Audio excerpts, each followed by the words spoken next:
ఘనత వహించిన థియోఫిలా, మనందరి మధ్యన నెరవేరిన సమస్తమును గూర్చిన నిశ్చయమైన సత్యమును నీవు తెలుసుకొనుటకు వాటిని గూర్చి వరుస క్రమంగా నీ కొరకు రచించితిని.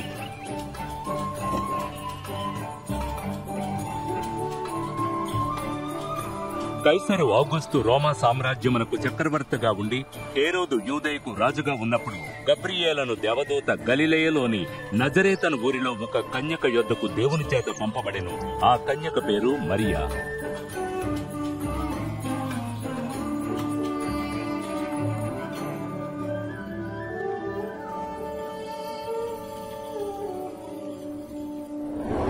భయపడకు మరియా, నీవు దేవుని వలన కృప పొందితివి. ఇదిగో నీవు గర్భము ధరించి కుమారుని కని ఆయనకు యేసు అను పేరు పెట్టుదు. ఇదెలా సాధ్యం? నేను కన్యకనే. పరిశుద్ధాత్మ నీ మీదికి వచ్చును, సర్వోన్నతుని శక్తి నిన్ను కమ్ముకొను గనుక పుట్టబోవు శిశువు పరిశుద్ధుడై దేవుని కుమారుడనబడు. ఆయన రాజ్యమునకు అంతము ఉండదు.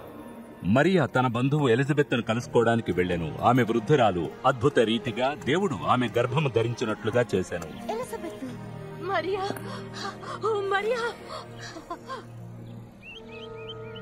స్త్రీలలో నీవు ఆశీర్వదించబడిన దానవు, నీకు పుట్టబో శిశువును ఆశీర్వదించబడును. ఇదిగో నీ శుభవచనము వినగానే నా గర్భములోని శిశువు ఆనందముతో గంతులు వేశాను. నా ప్రాణము ప్రభువును ఘనపరచుచున్నది. నా ఆత్మ నా రక్షకుడైన దేవుని యందు ఆనందించుచున్నది. ఇది మొదలుకొని అన్ని తరముల వారు నన్ను ధన్యురాలందరు.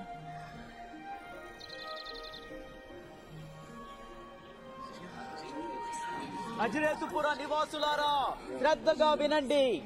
కైసరు ఔగుస్తు ఆజ్ఞ మేరకు ప్రజా సంఖ్య రాయుట మొదలైనది. కావున గలిలయ యూదయ పట్టణంలోని వారంతా ఆ ప్రజా సంఖ్యలో పేరు నమోదు చేసుకున్నట్టుకు వారి వారి జన్మస్థలములకు వెళ్ళవలెను.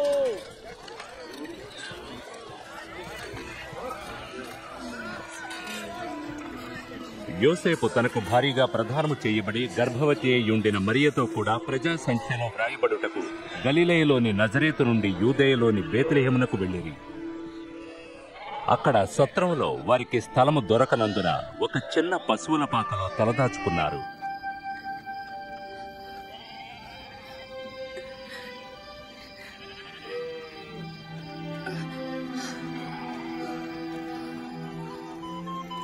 ఆ దేశములో కొందరు గొర్రెల కాపరులు పొలములో ఉండి రాత్రివేళ తమ మందను కాచుకొనుచుండగా ప్రభువు దూత వారి యొద్దకు వచ్చి నిలిచెను. ప్రభువు మహిమ వారి చుట్టూ ప్రకాశించినందున వారు మిక్కిలి భయపడిరి.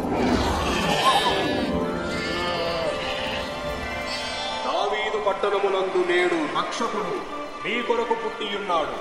ఈయన ప్రభువైన క్రీస్తు.